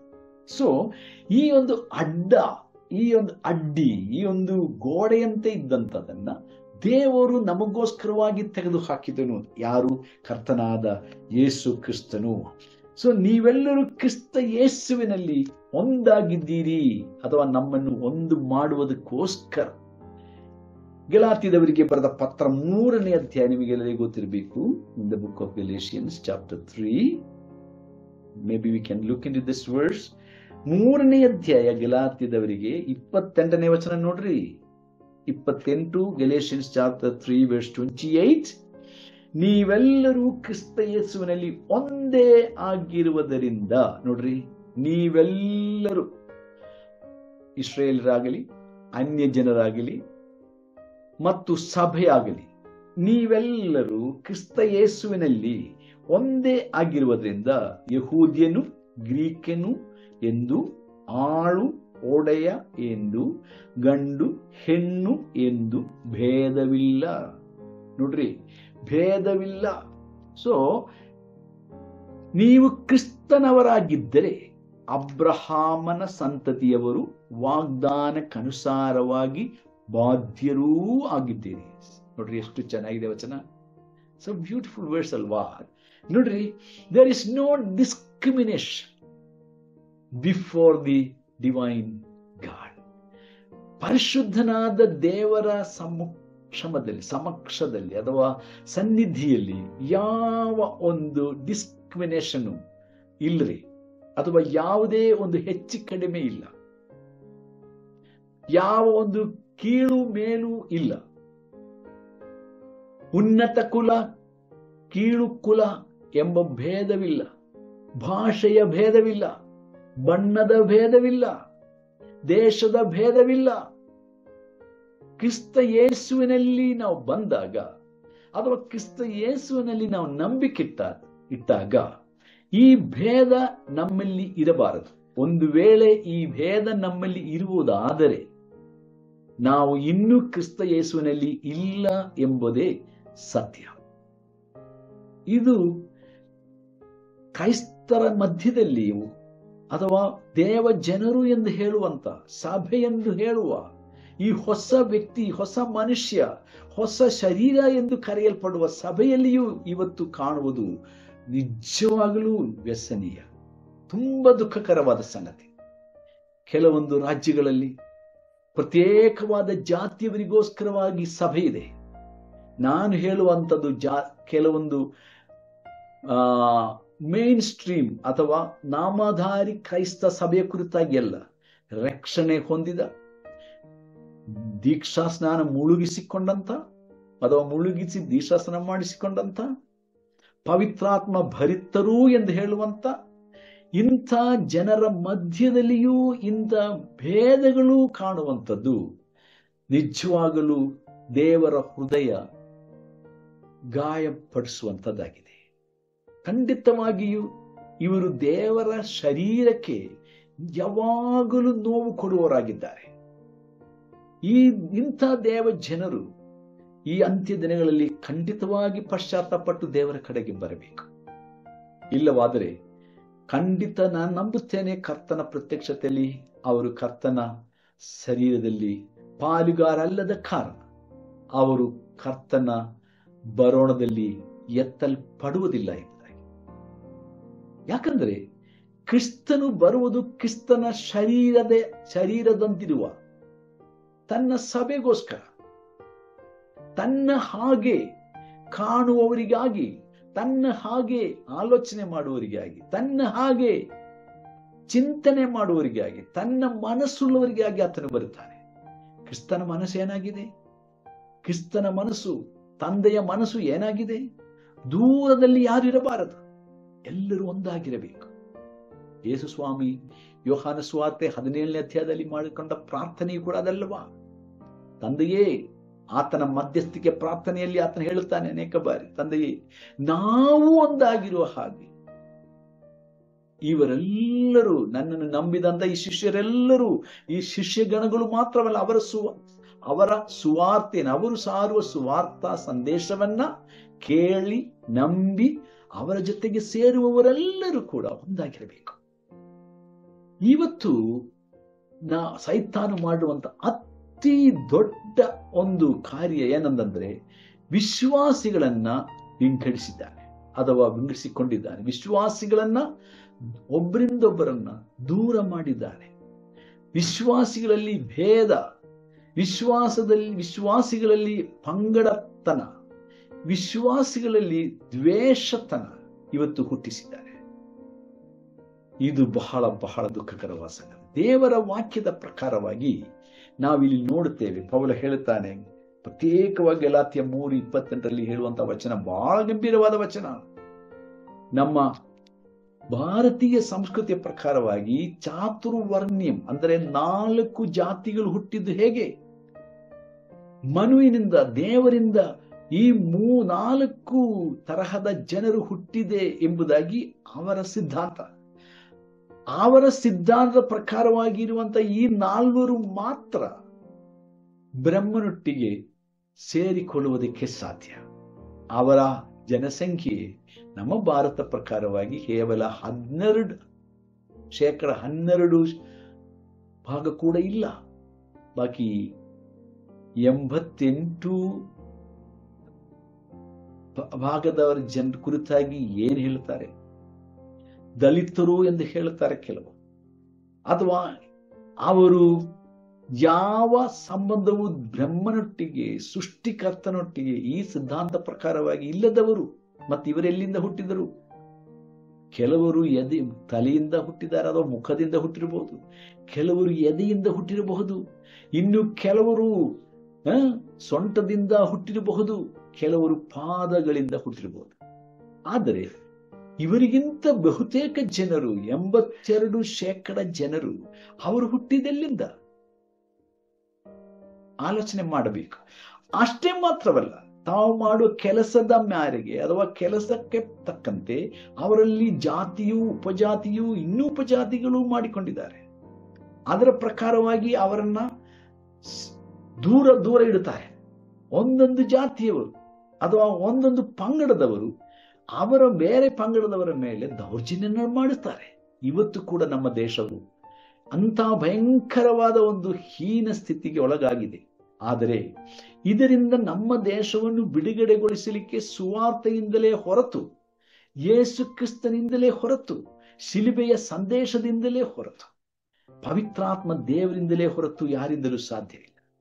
ಆದರೆ ಸುವಾರ್ತೆಯನ್ನು ನಂಬಿದವರು, ಕ್ರಿಸ್ತನ ಬಳಿಗೆ ಬಂದವರು, ದೇವರೊಟ್ಟಿಗೆ ಒಂದಾದವರು, ಅಡ್ಡಗೋಡೆಯನ್ನು ಬಿಟ್ಟು ಒಳಗಡೆ ಪ್ರವೇಶ ಮಾಡಿದವರು, ಅವರು ಕೂಡ ಇವತ್ತು ಇದೇ ಸಂಪ್ರದಾಯವನ್ನು ಅನುಸರಿಸುವುದಾದರೆ ಅವರ ಬಗ್ಗೆ ಏನೆಂದು ಹೇಳಲಿ? ಕೆಲವರು ನನಗೆ ಪತ್ರ ಬರೆಯುವಾಗ ಅಥವಾ ಕೆಲವೊಮ್ಮೆ ಫೋನ್ ಮಾಡೋ ಹೇಳ್ತಾರೆ, ಪಾಸ್ಟ್ರಯ್ಯ, ನನಗೆ ನಮ್ಮ ಸಭೆಯಲ್ಲಿ ಒಬ್ಬ ಇಂಥ ಹಿನ್ನೆಲೆಯಿಂದ, ಈ ಜಾತಿಯಿಂದ ಬಂದಂತ ಒಬ್ಬ ವಿಶ್ವಾಸಿ ಹುಡುಗಿ ಇದ್ದಾಳೆ, ಈ ಜಾತಿಯಿಂದ ಬಂದ, ಅದೇ ಜಾತಿಯಿಂದ ಬಂದ ಒಬ್ಬ ವಿಶ್ವಾಸಿ ಹುಡುಗ ಬೇಕು. ನಾನು ಅವರಿಗೆ ಸಾಧಾರಣ ಹೇಳ್ತೇನೆ, ಅವರು ರಕ್ಷಣೆ ಹೊಂದಿಲ್ಲವ ಇನ್ನು? ಅಯ್ಯೋ, ನಮ್ಮ ಸಭೆಗೆ ಬರ್ತಾ ಇದ್ದಾರೆ ಪಾಸ್ಟ್ರೆ, ರಕ್ಷಣೆ ಹೊಂದಿದ್ದಾರೆ, ದೀಕ್ಷಾಸನವಾಗಿದ್ದೆ, ಪವಿತ್ರಾತ್ಮ ಭರಿತರಾಗಿದ್ದಾರೆ. ಓಹೋ, ಹಾಗಾದ್ರೆ ಮತ್ತೆ ಅವರು ಅದೇ ಜಾತಿಗೆ ಸೇರಿದ ಹುಡುಗ ಬೇಕು, ಅದ ಹುಡುಗಿ ಬೇಕು ಅಂತ ಹೇಳ್ತಾರಲ್ಲ. ಅವರಿಗೆ ಇನ್ನೂ ಮತ್ತೊಮ್ಮೆ ಸುವಾರ್ತೆ ಸಾರಿ, ಅವರು ಇನ್ನೂ ನಿಜವಾಗಿಯೂ ಅವರು ಕ್ರಿಸ್ತನೊಂದಿಗೆ ಒಂದಾಗಬೇಕು. ಇಂಥವರ ವಿಷಯದಲ್ಲಿ ನನಗೆ ಹೇಳಬೇಡಿ ಅಂತ ಹೇಳ್ತೇನೆ. ಕೆಲವರಿಗೆ ಬಹಳ ನೋವಾಗುತ್ತದೆ ಆ ಥರ ನಾನು ಹೇಳುವಾಗ. ಬಟ್ ದೇವರ ಮಕ್ಕಳೆನಿಸಿಕೊಂಡಂತ ನಾವುಗಳು ಇದನ್ನು ಈಗಲೂ ನಾವು ಅನುಸರಿಸ್ತಾ ಇರುವುದಾದರೆ ಪೌಲನು ಹೇಳಿದ ಹಾಗೆ ಅಥವಾ ಪೌಲನು ಹೇಳುವ ಹಾಗೆ, ಎಸ್ಪೆಷಲಿ ಮುಖ್ಯವಾಗಿ ಈ ಗಲಾತ್ಯದವರಿಗೆ ಬರೆದ ಪತ್ರದಲ್ಲಿ ಈ ವಿಷಯದಲ್ಲಿ ಪ್ರತ್ಯೇಕವಾಗಿ ಪೌಲನು ಹೇಳ್ತಾ ಇದ್ದಾನೆ. ನಮ್ಮಲ್ಲಿ ಯಾವ ಭೇದವೂ ಇಲ್ಲ. ಯಾಕೆ? ನಾವು ಕ್ರಿಸ್ತನ ಶಿಲುಬೆಯ ಮೂಲಕ, ಕ್ರಿಸ್ತನ ಸುವಾರ್ತೆಯ ಮೂಲಕ, ಕ್ರಿಸ್ತನ ರಕ್ತದ ಮೂಲಕ ನಾವು ದೇವರೊಟ್ಟಿಗೆ ಸಮಾಧಾನ ಮಾಡಿಕೊಂಡವರಷ್ಟೇ ಅಲ್ಲದೆ ಬೇರೆಯವರೊಟ್ಟಿಗೂ ನಾವು ಸಮಾಧಾನ ಪಡ್ಕೊಂಡವರಾಗಿದ್ದೇವೆ. ಈ ಸಮಾಧಾನದ ಸುವಾರ್ತೆಯನ್ನು ನಂಬಿದ ನಾವು ಈ ಸುವಾರ್ತೆಗೆ ಸಾಕ್ಷಿಗಳಾಗಬೇಕಾದ ನಾವು ತದ್ವಿರುದ್ಧವಾಗಿ ನಾವು ವರ್ತಿಸಿಕೊಂಡರೆ ಅದು ಎಷ್ಟೊಂದು ಅವಮಾನವಲ್ಲವೇ? ಅದು ದೇವರ ರಕ್ತಕ್ಕೆ ನಾವು ಮಾಡುವ ದೊಡ್ಡ ಅಪರಾಧವಲ್ಲವೇ? ಪೌಲನು ಅಥವಾ ಪತ್ರಿಕೆಗಾರನು ಇಬ್ರಿಯ ಪತ್ರದಲ್ಲಿ ಹೇಳುವ ಪ್ರಕಾರವಾಗಿ ಕ್ರಿಸ್ತನನ್ನು ಪುನಃ ನಾವು ಶಿಲುಬೆಗೆ ನಾವು ಜಡಿಯುವ ಹಾಗೆ ಎಂಬುದಾಗಿ ಹೇಳಿದರೆ ತಪ್ಪಾಗದು. ಆದ ಕಾರಣ ನನ್ನ ಪ್ರಿಯ ದೇವಜನರೇ, ನಾವು ನಿಜವಾಗಲೂ ಈ ಅಂತ್ಯ ದಿನಮಾನಗಳಲ್ಲಿ ಪಶ್ಚಾತ್ತಾಪಪಟ್ಟು ದೇವರ ಕಡೆಗೆ ತಿರುಗಿಕೊಂಡು ಸಭೆ ಎಂಬ ಈ ಹೊಸ ಶರೀರ ಅಥವಾ ಕ್ರಿಸ್ತನ ದೇಹ, ಇದರ ಶ್ರೇಷ್ಠತೆ, ಇದರ ಪದವಿ, ಇದಕ್ಕಿರುವಂತ ಆ ಒಂದು ದೊಡ್ಡ ಅಧಿಕಾರ ಮತ್ತು ನಮ್ಮ ನಿರೀಕ್ಷೆ ಮತ್ತು ನಮ್ಮ ನಡವಳಿಕೆ ಏನೆಂಬುದನ್ನು ನಾವು ತಿಳಿದುಕೊಂಡಿರುವುದಕ್ಕಾಗಿ ಪೌಲನು ಈ ಪತ್ರವನ್ನ ಬಹಳ ಸ್ಪಷ್ಟವಾಗಿ ಎಫೆಸ ವಿಶ್ವಾಸಿಗಳಿಗೆ ಬರೆದು ತಿಳಿಸ್ತಾ ಇದ್ದಾನೆ. ಸರಿ, ನಮ್ಮ ಸಮಯ ಬಹಳ ಮುಂದಾಗ್ತಾ ಇದೆ. ನಾವು 3ನೇ ಅಧ್ಯಾಯಕ್ಕೆ ಪ್ರವೇಶ ಮಾಡಬೇಕು, ಯಾಕಂದ್ರೆ ಸಮಯ ಬಹಳ ಕಡಿಮೆಯಾಗಿದೆ. ಇಲ್ಲಿ ನಾವು ಗಮನಿಸುವಾಗ ಸಭೆಯ ಕುರಿತಾಗಿರುವಂತ ಒಂದು ವಿಶೇಷವಾದ ಕಾರ್ಯ ಪೌಲನಲ್ಲಿ ಹೇಳ್ತಾ ಇದ್ದಾನೆ. 3ನೇ ಅಧ್ಯಾಯದ 1ನೇ ವಚನದಿಂದ ನಾವು ಕೆಳಗೆ ಓದುವಾಗ 1ರಿಂದ 13 ವಚನ ಓದಬೇಕು ನಮಗಿವತ್ತು. ಆದರೆ ಸಮಯವಿಲ್ಲ, ನಾನು ಓದ್ತಾ ಇಲ್ಲ. ನೀವು ಸಮಯ ತಕ್ಕೊಂಡು 3ನೇ ಅಧ್ಯಾಯದ 1ರಿಂದ 13 ವಚನಗಳನ್ನ ಓದಿಕೊಳ್ಳಿ. ಈ 3ನೇ ಅಧ್ಯಾಯದಲ್ಲಿ 2 ಬಾರಿ ಪೌಲನು ಒಂದು ಪದ ಉಪಯೋಗಿಸ್ತಾನೆ. ಅದು ಏನಂದ್ರೆ ಮರ್ಮ ಎಂಬ ಪದವನ್ನ ಉಪಯೋಗಿಸ್ತಾನೆ. 2 ಸಲ ಉಪಯೋಗಿಸ್ತಾನೆ. 3 times ಪೌಲನು ಈ ಪದ ಉಪಯೋಗಿಸ್ತಾನೆ, ಮರ್ಮ, ಮಿಸ್ಟರಿ. ನೋಡ್ರಿ, 3ನೇ ಅಧ್ಯಾಯದ 4ನೇ ವಚನ, 3ನೇ ವಚನ ಅಧ್ಯಾಯದ 4ನೇ, ಅದನ್ನು ಕುರಿತು ಅಂದ್ರೆ ಯಾವುದನ್ನು ಕುರಿತು ಅಂತ ಮೇಲ್ಗಡೆ ಇದೆ. ಓದೋಣ 1ನೇ ವಚನದಿಂದ, ಯಾಕಂದ್ರೆ ಅದು ಸ್ವಲ್ಪ ಮುಖ್ಯವಾದಂತಹ ವಚನಗಳು. ಹೀಗಿರುವುದರಿಂದ ಅನ್ಯ ಜನರಾಗಿರುವ ನಿಮ್ಮ ನಿಮಿತ್ತ ಕ್ರಿಸ್ತ ಯೇಸುವಿನ ಸೆರೆಯವನಾದ ಪೌಲನೆಂಬ ನಾನು ನಿಮಗೋಸ್ಕರ ಪ್ರಾರ್ಥಿಸುತ್ತೇನೆ. ನಿಮಗೋಸ್ಕರ ನಿರ್ವಹಿಸುವುದಕ್ಕಾಗಿ ದೇವರು ನನಗೆ ಕೃಪೆಯಾಗಿ ಕೊಟ್ಟ ಕೆಲಸವನ್ನು ಇದುವರೆಗೆ ಗುಪ್ತವಾಗಿದ್ದ ಒಂದು ಸಂಗತಿ ದೈವ ಪ್ರಕಟಣೆಯಿಂದ ನನಗೆ ತಿಳಿಸಲ್ಪಟ್ಟಿತ್ತೆಂಬುದನ್ನು ನೀವು ಕೇಳಿದ್ದೀರಲ್ಲ. ಅದನ್ನು ಕುರಿತು ನಾನು ಹಿಂದೆ ಸಂಕ್ಷೇಪವಾಗಿ ಬರೆದಿದ್ದೇನೆ. ಬರೆದದ್ದನ್ನು ನೀವು ಓದಿ ನೋಡಿದರೆ ಕ್ರಿಸ್ತನ ವಿಷಯವಾದ ಮರ್ಮವನ್ನು ಕುರಿತು ನನಗಿರುವ ಗ್ರಹಿಕೆಯನ್ನು ನೀವು ತಿಳ್ಕೊಳ್ಳಬಹುದು. ಮರ್ಮ ಆದ್ರೆ ಇದೇ ಮರ್ಮ ಎಂಬ ಪದ, ಅದರ ಆ ಅರ್ಥ, ಆ ಪದ ಇಲ್ಲದಿದ್ರು ಈ ಪದ 3 ಸಲ ಈ ಪತ್ರಿಕೆಯಲ್ಲಿ ಇದೆ. ಆದ್ರೆ ಈ ಮರ್ಮ ಎಂಬ ಪದ ನಮಗೆ ಕಾಣ್ಲಿಕ್ಕೆ ಆಗದಿದ್ರು ಈ ಅರ್ಥ ಕೊಡುವಂತ ಇನ್ನೊಂದು ಪದ ಕೂಡ ಇದೆ. ಅದು 2ನೇ ವಚನದಲ್ಲಿ ನಾವು ಗಮನಿಸುತ್ತೇವೆ. ನಿಮಗೋಸ್ಕರ ನಿರ್ವಹಿಸುವುದಕ್ಕಾಗಿ ದೇವರು ನನಗೆ ಕೃಪೆಯಾಗಿ ಕೊಟ್ಟ ಕೆಲಸವನ್ನು ಇದುವರೆಗೆ ಗುಪ್ತವಾಗಿದ್ದ, ನೋಡ್ರಿ, ಗುಪ್ತ. Okay, it was a secrecy, it was a secret, it was a mystery. So ಹಾಗಾದರೆ ಈ ಒಂದು ಪದ ಕೂಡ ಸೇರಿಸುವುದಾದರೆ ಈ 3ನೇ ಅಧ್ಯಾಯದಲ್ಲಿ 4 ಬಾರಿ ಮರ್ಮ, ಸೀಕ್ರೆಟ್, ಮಿಸ್ಟರಿ ಎಂಬ ಪದ ನಾವು ಗಮನಿಸ್ತೇವೆ. ಸೊ ಗುಪ್ತವಾಗಿದ್ದದ್ದು ಏನು? ಗುಪ್ತವಾಗಿದ್ದದ್ದು ಅದನ್ನು ನಾವು ಗಮನಿಸುವುದಾದರೆ ಕ್ರಿಸ್ತ ಯೇಸುವಿನ ಸೆರೆಯವನಾಗಿರುವಂತ ಈ ಪೌಲನಿಗೆ ಈ ಗುಪ್ತವಾದ ಸಂಗತಿಯನ್ನು ದೇವರು, ಕರ್ತನಾದ ಯೇಸು ಪ್ರಕಟಿಸಿದ. ಓಕೆ, ದೇವರಿಗೆ ಯಾರು ಸೆರೆಯವನಾಗಲಿಕ್ಕೆ ಬಯಸುತ್ತಾನೋ, ಸೆರೆಯವನಂದ್ರೆ ಅರ್ಥ ಆಗಿದೆಯಲ್ಲ ನಿಮಗೆ? A one who is captive to God, a one who is literally under the captivity of the authority. ಒಬ್ಬ ಅಧಿಕಾರಿಯ ಸಂಪೂರ್ಣವಾದ ಅಧೀನತೆಗೆ ಯಾರು ತನ್ನನ್ನು ಒಳಪಡಿಸಿಕೊಳ್ಳುತ್ತಾನೋ ಅವನಿಗೆ ಗುಪ್ತವಾದ ವಿಷಯಗಳನ್ನು ಯಜಮಾನ ತಿಳಿಯಪಡಿಸ್ತಾನೆ. ಪೌಲನು ಸೆರೆಯವನಾಗಿದ್ದ. ಯಾರಿಗೆ? ಕ್ರಿಸ್ತನಿಗೆ. ಪೌಲನು ಈ ಪತ್ರ ಬರೆದದ್ದು ಸೆರೆಮನೆಯಲ್ಲಿ ಇದ್ದುಕೊಂಡು ರೋಮಾ ಸರ್ಕಾರದ ಸೆರೆಯವನಾಗಿದ್ದ.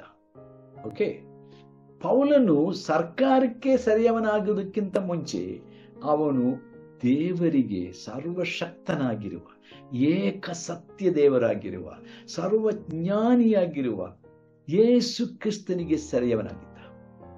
Unless you and me become the slaves, absolute slaves of Christ, God cannot reveal the secrecy of heaven. ಪರಲೋಕದಲ್ಲಿ ದೇವರು ಗುಪ್ತವಾಗಿಟ್ಟಿರತಕ್ಕಂಥ ಸತ್ಯಾರ್ಥಗಳನ್ನ ನಮಗೆ ದೇವರು ತಿಳಿಸಬೇಕಾದರೆ ನಾವು ದೇವರಿಗೆ ಸಂಪೂರ್ಣವಾಗಿ ಸೆರೆಯಾಳಾಗಬೇಕು. ಯಾರಿಗೂ ಲೋಕದಲ್ಲಿ ನಾವು ಸೆರೆಯಾಳಾಗಬಾರದು, ಯಾವುದಕ್ಕೂ ನಾವು ಸೆರೆಯಾಳಾಗಬಾರದು. We should never become slave to anything and anybody on this earth. ನಮ್ಮ ಶರೀರಾಧೀನ ಸ್ವಭಾವಗಳಿಗೆ, ನಮ್ಮ ವ್ಯಕ್ತಿಗತವಾದ ಆಶೆಗಳಿಗೆ,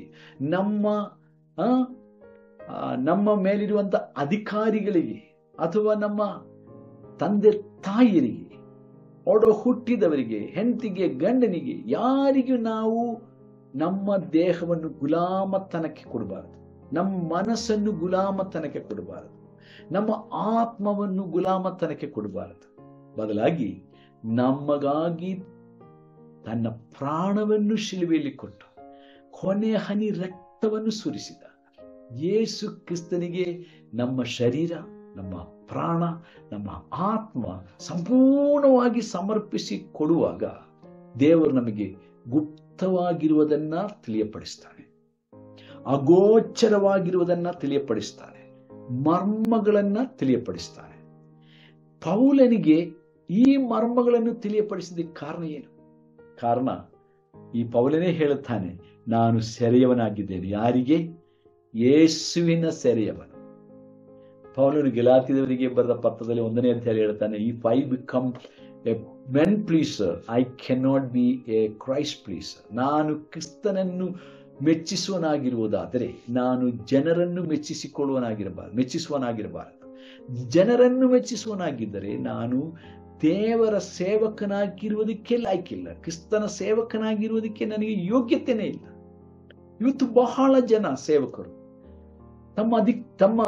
ತಾವು ಬೇರೆಯವರಿಗೆ ಅವರು ಮೆಚ್ಚಿಸುವರಾಗಿ, ವಿಶ್ವಾಸಿಗಳಿಗಿರ್ಬೋದು, ಅದು ಅವರ ಮೇಲಿರುವಂಥ ಅಧಿಕಾರಿಗಳಿಗಿರ್ಬೋದು, ಯಾಕಂದ್ರೆ ಅವರಿಗೆ ಪ್ರಮೋಷನ್ ಬೇಕು, ಹೆಚ್ಚು ಸಂಬಳ ಬೇಕು, ಒಳ್ಳೆ ಕ್ವಾರ್ಟರ್ಸ್ ಬೇಕು, ಅಥವಾ ಅವರಿಗೆ ಬೇರೆ ಬೇರೆ ಲೋಕ ಸಂಬಂಧವಾದ ಅನೇಕ ಅನುಗ್ರಹಗಳು ಬೇಕು, ಅವರಿಗೆ ಪ್ರಮೋಷನ್ ಬೇಕು, ಅಥವಾ ಅವರಿಗೆ ಆಶೀರ್ವಾದಗಳು ಬೇಕು, ಲೋಕಕ್ಕೆ ಸಂಬಂಧಪಟ್ಟವುಗಳು ಬೇಕು, ಹೆಸರು ಬೇಕು. ಇದಕ್ಕಾಗಿ ಅವರು ಜನರನ್ನು ಮೆಚ್ಚಿಸುತ್ತಾರೆ, ಪಾಸ್ಟ್ಗಳನ್ನು ಮೆಚ್ಚಿಸ್ತಾರೆ, ಬಿಷಪ್ಗಳನ್ನು ಮೆಚ್ಚಿಸ್ತಾರೆ. ಓಕೆ, ಆದರೆ ಪೌಲನು ಹೇಳುತ್ತಾನೆ, ನಾನು ಈ ರೀತಿಯಾಗಿ ಜನರನ್ನು ಮೆಚ್ಚಿಸುವನಾಗಿದ್ದರೆ ದೇವರ ಸೇವಕನಾಗಲಿಕ್ಕೆ ಅಥವಾ ದೇವರಿಗೆ ನಾನು ಗುಲಾಮನಾಗಿರುವುದಕ್ಕೆ ಸಾಧ್ಯವಿಲ್ಲ. ದೇವರಿಗೆ ಗುಲಾಮನಾದವನು ಮನುಷ್ಯರಿಗೆ ಯಾವತ್ತೂ ಗುಲಾಮನಾಗುವುದಿಲ್ಲ. ಅವನು ಯಾವ ಕಾರಣಕ್ಕೂ ಮಾಮೋನಿಗೆ ಅಥವಾ ಅವನು ಸಿರಿ ಸಂಪತ್ತುಗಳಿಗೆ, ಹಣಕ್ಕೆ, ವಸ್ತು ಬಗೆಗಳಿಗೆ ಅವನು ಗುಲಾಮನಾಗಿರುವುದಿಲ್ಲ. ಅವನ ಮೇಲೆ ಯಾವುದು ದೊರೆತನ ಮಾಡಲ್ಲ. ಇದು ಬಹಳ ಬಹಳ ಇಂಪಾರ್ಟೆಂಟ್. ಪೌಲನು ಸಂಪೂರ್ಣವಾಗಿ ಸ್ವತಂತ್ರನಾಗಿದ್ದರು. ಓಕೆ, ಸಂಪೂರ್ಣ ಸ್ವತಂತ್ರನಾಗಿದ್ದರು.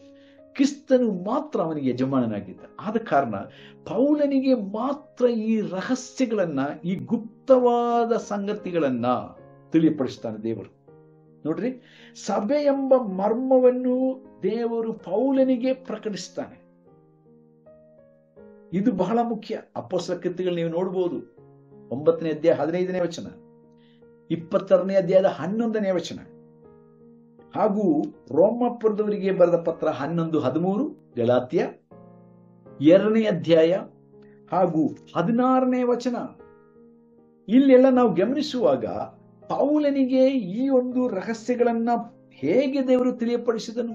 ಗಲಾತ್ಯದವರಿಗೆ ಬರೆದ ಪತ್ರದಲ್ಲಿ 2:16 ಯು ರೀಡ್ ಗಲಾತ್ಯ 2:16, ಆದರೂ ಯಾವನಾದರೂ ಯೇಸು ಕ್ರಿಸ್ತನ ಮೇಲನ ನಂಬಿಕೆಯಿಂದಲೇ ಹೊರತು ನೇಮ ನಿಷ್ಠೆಗಳನ್ನು ಅನುಸರಿಸಿ ನೀತಿವಂತನೆಂದು ನಿರ್ಣಯಿಸಲ್ಪಡುವುದಿಲ್ಲವೆಂಬುದನ್ನು ನಿಮಗೆ ತಿಳಿದಿರುವುದರಿಂದ ನಾವು ಸಹ ನೇಮ ನಿಷ್ಠೆಗಳನ್ನು ಬಿಟ್ಟು ಕ್ರಿಸ್ತನ ಮೇಲನ ನಂಬಿಕೆಯಿಂದಲೇ ನೀತಿವಂತರೆಂದು ನಿರ್ಣಯಿಸಲ್ಪಡುವುದಕ್ಕಾಗಿ ಕ್ರಿಸ್ತ ಯೇಸುವಿನಲ್ಲಿ ನಂಬಿಕೆ ಇಟ್ಟೆವು. ಯಾಕಂದ್ರೆ ಯಾವನಾದರೂ ನೇಮ ನಿಷ್ಠೆಗಳನ್ನು ಅನುಸರಿಸಿ ನೀತಿವಂತನೆಂದು ನಿರ್ಣಯಿಸಲ್ಪಡುವುದಿಲ್ಲ. ಓಕೆ, ಇದು ಗಲಾತ್ಯದವರಿಗೆ ಬರೆದ ಪತ್ರದಲ್ಲಿ ಪೌಲನು ಹೇಳುತ್ತಾ ಇದ್ದಾನೆ, ಸುವಾರ್ತೆಯ ಮೂಲಕ ನಮ್ಮನ್ನು ದೇವರು ನೀತಿವಂತರನ್ನಾಗಿ ನಿರ್ಣಯಿಸಿದ ನಂತರ, ಇದೇ ಮುಖ್ಯವಾದ ಸಂಗತಿ, ಕ್ರಿಸ್ತ ಯೇಸುವಿನ ಮೂಲಕವಾಗಿರುವ ಈ ಒಂದು ವಿಶೇಷವಾದ ಅನುಬಂಧ, ಸಂಬಂಧ, ಇದು ಮರ್ಮ. ಇದು ಹಳೆಯೊಡಂಬಡಿಕೆಯ ಭಕ್ತರಿಗೆ ಯಾರಿಗೂ ದೇವರು ತಿಳಿಯಪಡಿಸಲಿಲ್ಲ. ಹೊಸ ಒಡಂಬಡಿಕೆಯಲ್ಲಿ ದೇವರು ಪೌಲನನ್ನು ಇದನ್ನು ತಿಳಿಯಪಡಿಸುವುದಕ್ಕಾಗಿ ಆರಿಸಿಕೊಂಡಿದ್ದಾರೆ. ನೋಡ್ರಿ, ಎಫೆಸ ಪುಸ್ತಕ 4ನೇ ಅಧ್ಯಾಯದ 12ನೇ ವಚನದಲ್ಲಿ ನಾವು ನೋಡುವಾಗ ನಾವು ನೋಡುತ್ತೇವೆ, ಪೌಲನನ್ನ ದೇವರು 4ನೇ ಅಧ್ಯಾಯದ 12ನೇ ವಚನದಲ್ಲಿ ನೋಡೋಣ, ಪರಿಶುದ್ಧರನ್ನ ಅಂದ್ರೆ ದೇವ ಜನರನ್ನ ಯೋಗ್ಯ ಸ್ಥಿತಿಗೆ ತರುವ ಕೆಲಸಕ್ಕೋಸ್ಕರ, ಸಭೆಯ ಸೇವೆಗೋಸ್ಕರ ಗೋಸ್ಕರವು, ಕ್ರಿಸ್ತನ ದೇಹವು ಅಭಿವೃದ್ಧಿ ಆಗುವುದಕ್ಕೋಸ್ಕರವು ಆತನು ಇವರನ್ನು ಅನುಗ್ರಹಿಸಿದನು. ಸಭೆಯ ಕುರಿತಾಗಿ, ಸಭೆಯ ಸೇವಕರ ಕುರಿತಾಗಿ ಪೌಲನು ಅಥವಾ ಸೇವೆಯಲ್ಲಿ ದೇವರು ಸಭೆಯಲ್ಲಿ ನೇಮಿಸಿಕೊಂಡವರ ಕುರಿತಾಗಿ ಹೇಳಿದ ನಂತರ ಪೌಲನು ಹೇಳ್ತಾನೆ, ಇದು ಯಾಕೆ ದೇವರು ಅದನ್ನು ಮಾಡಿದನು? Why God has done this? Why God has elected these people? 11ನೇ ಅಧ್ಯಾಯದಲ್ಲಿ ನಾವು ಓದುವ ಪ್ರಕಾರವಾಗಿ ಅಪೊಸ್ತಲರನ್ನು ಮತ್ತು ಪ್ರವಾದಿಗಳನ್ನು ಅಥವಾ ಸೌವಾರ್ತಿಕರನ್ನು, ಸಭಾ ಪಾಲಕರನ್ನು, ಉಪದೇಶಕರನ್ನು ಅಥವಾ ಅಧ್ಯಾಪಕರನ್ನು, ದೇವರ ವಚನವನ್ನು ಕಲಿಸುವರನ್ನು ದೇವರು ಯಾಕೆ ಸಭೆಗೆ ಕೊಟ್ಟನು? ಇದಕ್ಕೆ ಕಾರಣ ಏನು? ನಮ್ಮ ಒಂದು ಹೆಸರಿನ ಘನತೆಗೋಸ್ಕರ, ನಮ್ಮ ಮಹಿಮೆಗೋಸ್ಕರ, ನಮ್ಮ ಒಂದು ಸ್ಥಾನಕ್ಕೋಸ್ಕರವಲ್ಲ. ಬದಲಾಗಿ ಏನಾಗಿದೆ, ನಾವೆಲ್ಲರೂ ಅಂದ್ರೆ ಸಭೆಯಾದ ನಾವೆಲ್ಲರೂ ನಂಬಿಕೆಯಿಂದಲೂ ದೇವಕುಮಾರನ ವಿಷಯವಾದ ಜ್ಞಾನದಿಂದಲೂ ಉಂಟಾಗುವ ಐಕ್ಯವನ್ನು ಹೊಂದಿ ಪ್ರವೀಣತೆಗೆ ಬರಬೇಕು. ಕ್ರಿಸ್ತನ ಪರಿಪೂರ್ಣತೆಗೆ ನಾವು ಬರಬೇಕು. ಆ ಪರಿಪೂರ್ಣವಾದ ಪ್ರಮಾಣವನ್ನು ನಾವು ಮುಟ್ಟಬೇಕು. 13ನೇ ವಚನ, 12ನೇ ವಾಕ್ಯದಲ್ಲಿ ನಾವು ನೋಡುವಾಗ ಇದು 13ನೇ ಕನ್ನಡದಲ್ಲಿ ಸ್ವಲ್ಪ ಹೆಚ್ಚು ಕಡಿಮೆ ಆಗಿದೆ, 12ನೇ ವಚನದಲ್ಲಿ ಕೆಳಗೆ ಬಂದಿದೆ. 13ನೇ ವಾಕ್ಯ ಅಂದ್ರೆ ಇದು ಖಂಡಿತವಾಗಿ ಇದು 12ನೇ ವಚನ. 13ನೇ ವಾಕ್ಯ ಓದುವಾಗ ದೇವ ಜನರನ್ನು ಯೋಗ್ಯ ಸ್ಥಿತಿಗೆ ತರುವ ಕೆಲಸಕ್ಕೋಸ್ಕರ. ನೋಡ್ರಿ, ಯೋಗ್ಯ ಸ್ಥಿತಿಗೆ, ದೇವರ ಜನರನ್ನು ಯೋಗ್ಯರನ್ನಾಗಿ ಮಾಡುವುದಕ್ಕೋಸ್ಕರ, ದೇವರ ಮುಂದೆ ಯೋಗ್ಯ ಸ್ಥಿತಿಗೆ ತರಬೇಕವರನ್ನ. ಅದಕ್ಕಾಗಿ ದೇವರ ಅಪೊಸ್ತಲರನ್ನು ಕೊಟ್ಟಿದ್ದಾನೆ, ಅದಕ್ಕಾಗಿ ದೇವರು ಪ್ರವಾದಿಗಳನ್ನ ಕೊಟ್ಟಿದ್ದಾನೆ, ಅದಕ್ಕಾಗಿ ದೇವರು ಅವರಲ್ಲಿ ಸಭೆಯಲ್ಲಿ ಸುವಾರ್ತಿಕರನ್ನ ಕೊಟ್ಟಿದ್ದಾನೆ, ಮತ್ತು ಸಭಾಪಾಲಕರನ್ನ ಕೊಟ್ಟಿದ್ದಾನೆ, ಉಪದೇಶಕರನ್ನ ಇಟ್ಟಿದ್ದಾನೆ. ಮತ್ತು ಕ್ರಿಸ್ತನ ದೇಹವು ಇದೆಲ್ಲದರ ಮೂಲಕ ಏನಾಗಬೇಕು? ದೇವರ ಸಭೆಯಲ್ಲಿ ಪ್ರತಿಯೊಬ್ಬರು ದೇವರು ಕೊಟ್ಟಂತ ಆ ಒಂದು ಸೇವೆಯನ್ನು ನಂಬಿಗಸ್ತಿಕೆಯಿಂದ ನಿರ್ವಹಿಸಿ ಅವರು ಕ್ರಿಸ್ತನ ದೇಹ ಎಂಬ ಸಭೆಯನ್ನ ಅಭಿವೃದ್ಧಿಪಡಿಸಬೇಕು. ಅಭಿವೃದ್ಧಿಪಡಿಸುವುದರ ಮೂಲಕ ದೇವರಿಗೆ ಮಹಿಮೆಯಾಗುತ್ತೆ. ಅದು ಇವತ್ತು ಬಹಳ ದುಃಖಕರವಾದ ಸಂಗತಿ. ಈ ಸೇವೆಯನ್ನು ಲಭಿಸಿರುವಂತ ಅನೇಕರು ಈ ಕೆಲಸವನ್ನು ನಂಬಿಗಸ್ತರಾಗಿ ಮಾಡುತ್ತಾ ಇಲ್ಲ. ಇದು ನಿಜವಾಗಲೂ ದೇವರ ಹೃದಯಕ್ಕೆ ಬಹಳ ದುಃಖಕರವಾದ ಸಂಗತಿಯಾಗಿದೆ. ಮೊದಲನೇ ಶತಮಾನದಲ್ಲಿಯೇ ಪೌಲನು ಈ ಪತ್ರವನ್ನು ಬರೆಯುವಾಗ ಬಹಳ ಸ್ಪಷ್ಟವಾಗಿ ಪೌಲನು ಹೇಳ್ತಾ ಇದ್ದಾನೆ, ಸಭೆಯಲ್ಲಿ ಸೇವಕರನ್ನು ದೇವರು ಯಾಕೆ ನೇಮಿಸಿದ್ದಾನೆ, ಅದರ ಉದ್ದೇಶ ಏನು. ಇದು ಮರ್ಮವಾಗಿದೆ. ಈ ಮರ್ಮ ಇವತ್ತು ಅನೇಕರಿಗೆ ಗೊತ್ತಿಲ್ಲದ ಕಾರಣ ಅನೇಕರು ತಮ್ಮ ಹೆಸರನ್ನ ಒಂದು ದೊಡ್ಡ ಪ್ರಮಾಣದಲ್ಲಿ ಹೈಲೈಟ್ ಮಾಡಿಕೊಂಡು ತಮ್ಮ ಆ ಹೆಸರನ್ನು ಅವರು ಬಹಳ ಶ್ರೇಷ್ಠವಾಗಿ ಅವರು ಕಾಣುತ್ತಾ ವಿಶ್ವಾಸಿಗಳನ್ನ ಕೀಳಾಗಿ ಕಾಣುತ್ತಾ ಅವರು ಕೆಲವೊಮ್ಮೆ ದೇವರ ಕರ್ತನ ಸಭೆಯ ಶಿರಸ್ಸಾಗಿರುವಂತ ಯೇಸು ಸ್ವಾಮಿಗಿಂತಲೂ ಹೆಚ್ಚಿನವರೋ ಎಂಬಂತೆ ಅವರು ತಮ್ಮನ್ನೂ ಮೆರೆಸಿಕೊಳ್ಳುವುದನ್ನು ನೋಡುವಾಗ ನಿಜವಾಗಲೂ ಬಹಳ ದುಃಖವಾಗ್ತದೆ. ಕಾರಣ ಅವರಿಗೆ ಸಭೆ ಎಂಬ ಈ ಒಂದು ಮರ್ಮ ಗೊತ್ತಿಲ್ಲ.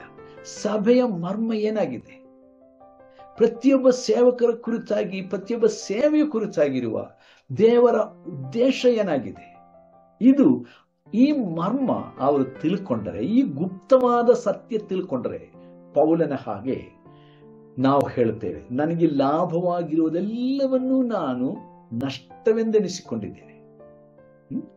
ಪೌಲನು ಅದರೆಲ್ಲದರ ಕುರಿತಾಗಿ ಫಿಲಿಪ್ಪಿ ಪತ್ರದಲ್ಲಿ ಬರೀತಾನೆ ಪ್ರಿಯರೇ. ಓಕೆ, ಪೌಲನು ತನ್ನ ಸೇವೆಯನ್ನು ಅವನು ಎಷ್ಟು ಸಂತೋಷವಾಗಿ ಮಾಡಿ ಮುಗಿಸುತ್ತಾನೆ ನೋಡ್ರಿ. ಅವನು ತನ್ನ ಕೊನೆಯ ಮಾತಾಗಿ ಹೇಳುವಾಗ ತಿಮೋಥೆಯನಿಗೆ ಪತ್ರ ಬರೆಯುವ 2ನೇ ತಿಮೋಥೆಯಲ್ಲಿ, ನಾನು ಶ್ರೇಷ್ಠ ಹೋರಾಟ ಮಾಡಿಕೊಂಡಿದ್ದೇನೆ, ನನ್ನ ನಂಬಿಕೆಯನ್ನು ಕಾಪಾಡಿಕೊಂಡಿದ್ದೇನೆ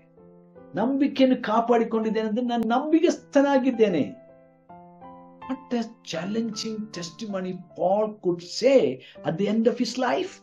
ಅವನ ಜೀವನದ ಕೊನೆಯ ಹಂತಕ್ಕೆ ಅವನು ಬಂದಾಗ ಅವನು ಹೇಳ್ತಾನೆ, ನಾನು ನಂಬಿಗಸ್ತನಾಗಿ ದೇವರ ಸೇವೆ ಮಾಡಿದ್ದೇನೆ, ನಂಬಿಕೆಯನ್ನು ಕಾಪಾಡಿಕೊಂಡಿದ್ದೇನೆ ಅಂತ ಹೇಳಿದ್ರೆ ದೇವರ ವಾಕ್ಯದ ಪ್ರಕಾರ ನಾನು ಜೀವಿಸಿದ್ದೇನೆ, ನಂಬಿಗಸ್ತನಾಗಿ ನಡೆದುಕೊಂಡೆ, ನಂಬಿಕೆಯನ್ನು ಕಾಪಾಡಿಕೊಂಡೆ ಅಂತ ಹೇಳುವಾಗ ನಾನು ತಿಳ್ಕೊಳ್ಳೋದು ಹಾಗೆ.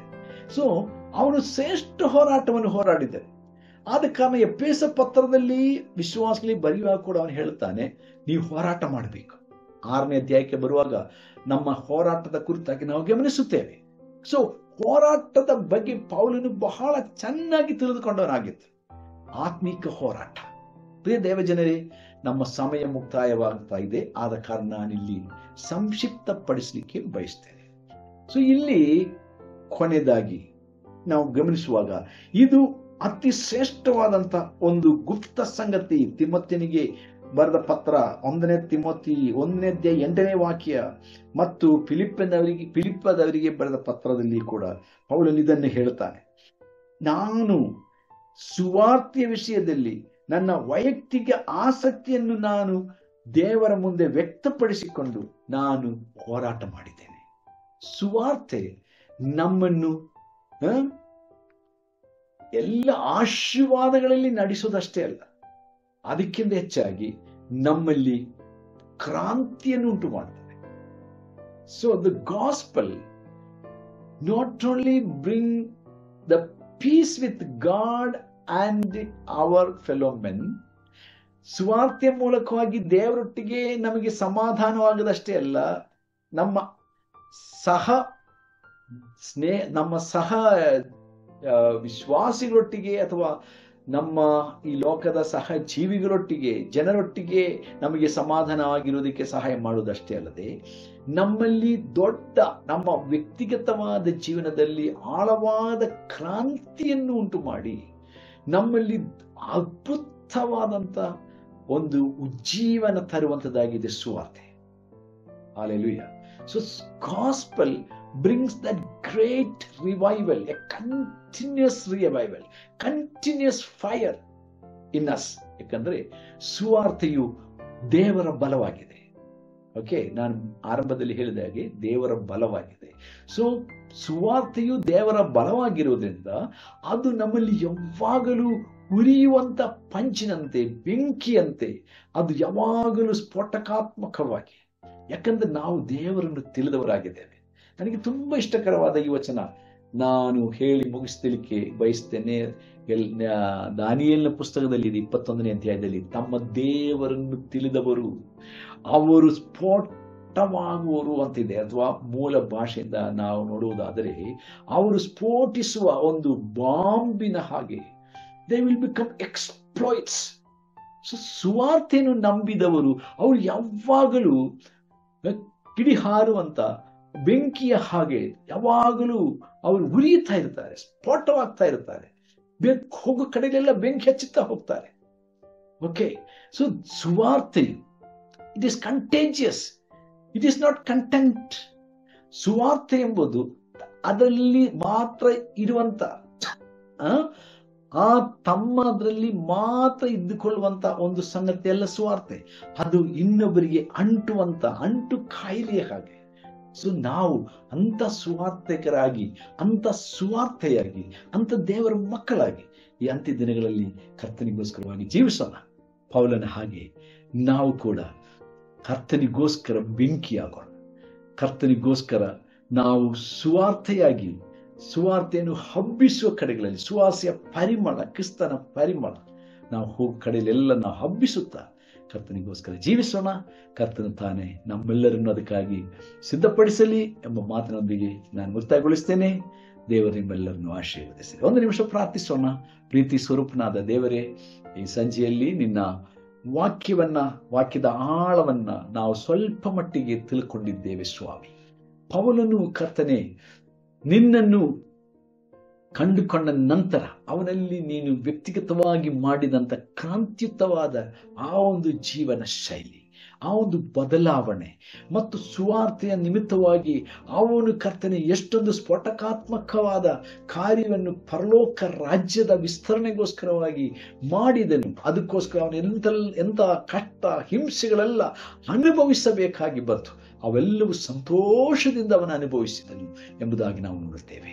ಅವನು ನಂಬಿದಂಥ ಸುವಾರ್ತೆಯಲ್ಲಿ ಅವನು ನಂಬಿಗಸ್ತನಾಗಿದ್ದನು. ನೀನು ಅವನಿಗೆ ಕೊಟ್ಟ ಪ್ರಕಟಣೆಗಳಲ್ಲಿ ಅಥವಾ ಗುಪ್ತವಾದ ಆ ಒಂದು ತಿಳುವಳಿಕೆಗಳನ್ನು ನೀನು ಅವನಿಗೆ ಕೊಟ್ಟಾಗ ಅದರಲ್ಲಿ ಅವನು ನಂಬಿಗಸ್ತನಾಗಿ, ಅವನು ಯಾರಿಗೂ ಹೆದರದೆ ಹಂಚದೆ ಅವೆಲ್ಲವನ್ನು ಧೈರ್ಯವಾಗಿ ಪತ್ರದ ಮೂಲಕವಾಗಿ ಬರೆದು ಸಭೆಗಳಿಗೆ ತಿಳಿಸಿ ಬೋಧಿಸಿ ಅವರನ್ನು ಕ್ರಿಸ್ತನ ಪರಿಪೂರ್ಣತೆಗೆ ಬರಬೇಕು ಎಂಬುದಾಗಿ ಬಯಸಿದ ಹಾಗೆ, ಪ್ರಾರ್ಥನೆ ಮಾಡಿದ ಹಾಗೆ, ಕರ್ತನೆ ನಿನ್ನ ಸಭೆ ಎಂಬ ಶರೀರ, ನಿಮ್ಮ ಸಭೆ ಎಂಬ ದೇಹ ಕರ್ತನೆ ಸಂಪೂರ್ಣತೆಗೆ ಬರಬೇಕು. ಅದಕ್ಕಾಗಿ ಈ ಒಂದು ಬಿಲ್ಡರ್ಸ್ ತಂಡವನ್ನ ನೀನು ಎಬ್ಬಿಸಿದಕ್ಕಾಗಿಸ್ತಾರೆ.